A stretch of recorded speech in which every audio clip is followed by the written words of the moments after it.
ও নবী, চিন্তা করবেন না, কষ্টের পরেই আছে সুখ, দুঃখের পরেই আছে আনন্দ, ঠিক কিনা? কষ্টের পরেই সুখ, সুখ এটা দুঃখের পরেই থাকে। আল্লাহ সেটআপটা এভাবেই করেছেন। দুঃখ, কষ্ট, বিপদ আর পরীক্ষায় মুমিন ভয় পায় না, কারণ মুমিনের হারাবার কিছু নাই, ঠিক কিনা? আমাদের জীবনে যদি বিপদ নেমে আসে, আমরা কি চিন্তিত হই? কথা বলেন। আমরা তখন সবর করি, কি করি? আর সবরের সওয়াব আছে না নাই?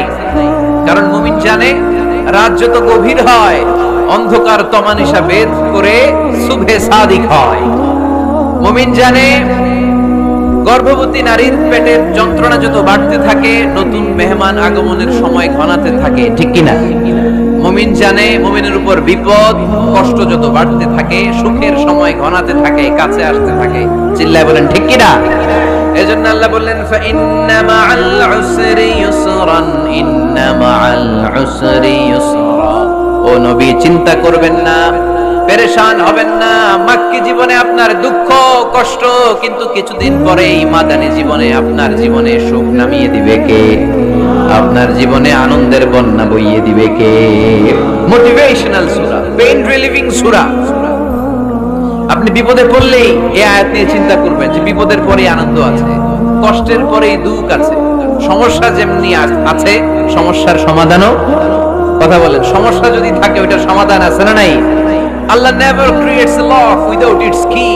আল্লাহ এমন কোন তালা বানায় নাই যে তালার জন্য চাবি বানায় নাই, ঠিক কি না? তালা যদি বানায়, ওই তালার কি আছে? সমস্যা যদি থাকে, ওইটার কি আছে? এজন্য কষ্টের পরে আনন্দ, দুঃখের পরে সুখ চিন্তা করার সুযোগ নাই। সবশেষ আল্লাহ গাইডলাইন দিলেন। প্রথম গাইডলাইন, ফাইদা ফারাগতা ফানসাব ওয়া ইলা রাব্বিকা ফারগাব। ফাইদা ফারাগতা ফানসাব। হে নবী, যখন আপনি দাওয়াতি কাজ করে করে, রাষ্ট্রীয় কাজ করে করে একটু ফুরসাত পাবেন, অবসর পাবেন, ফানসাব ফিল ইবাদা, আপনি একটু ইবাদতে মশগুল হয়ে যান, আপনি একটু দোয়ায় মশগুল হয়ে যান। ওয়া ইলা রাব্বিকা ফারগাব, আর আপনার রবের দিকে মনোনিবেশ করুন। ব্যথা যদি পান, কষ্ট যদি পান, আমারে বলেন, অন্যরে বলেন। কিন্তু আমরা ব্যথা পাইলে শেয়ার করি কোথায়? সবার আগে কি বুকে? ফেসবুক। কষ্ট পেয়েছি, দুঃখ পেয়েছি, কোথায় শেয়ার করি? কেউ যদি আমারে কষ্ট দেয়, আমি বদলা নিতে চাই, ঠিক কি না? কিন্তু ইসলাম বলে বদলা না নিয়ে বদলে দাও। কি করবেন? বদলা নিও না, বদলে দাও।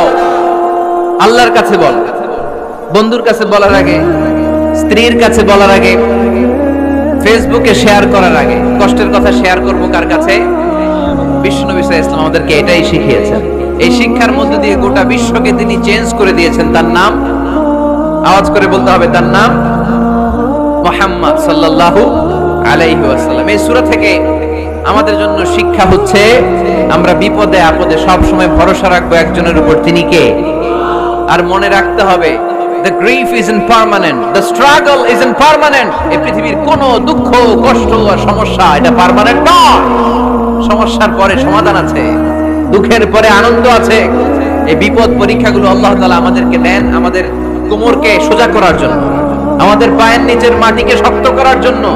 প্রতিকূল পরিবেশে কি করে টিকে থাকতে হয় সেটা ট্রেনিং হিসেবে এই পরীক্ষাগুলো আমাদের জীবনে দেয় কে? আর ফাইদা ফারাগতা ফানসাব, ফাইদা ফারাগতা ফানসাব। ও নবী, যখনই আপনি অবসর পাবেন, অবসর সময়টা আমরা কাজে লাগাবো। রাজি আছেন তো? আমরা অনেক সময় অবসরকে কাজে লাগাই না, কিন্তু যখন খুব বেশি ব্যস্ত হয়ে পড়ি, তখন আমাদের মাথায় আসে, হায় রে, অবসর যদি কাজে লাগাইতাম, অবসরে পরীক্ষার পরে 3 মাসে যদি পড়তাম, আজকে ইউনিভার্সিটিতে চান্স পাইতাম, ঠিক কিনা? এজন্য যুবক ছেলেরা অবসর নষ্ট করা যাবে না, এগুলোর কাজে লাগাতে হবে। আর বিপদে আপদে সবসময় ভরসা রাখতে হবে একজনের উপর, তিনি কে? আজকের এই প্রোগ্রাম বাস্তবায়নে যারা সহযোগিতা করেছেন তাদের সবাইকে আমি শুকরিয়া জানাই।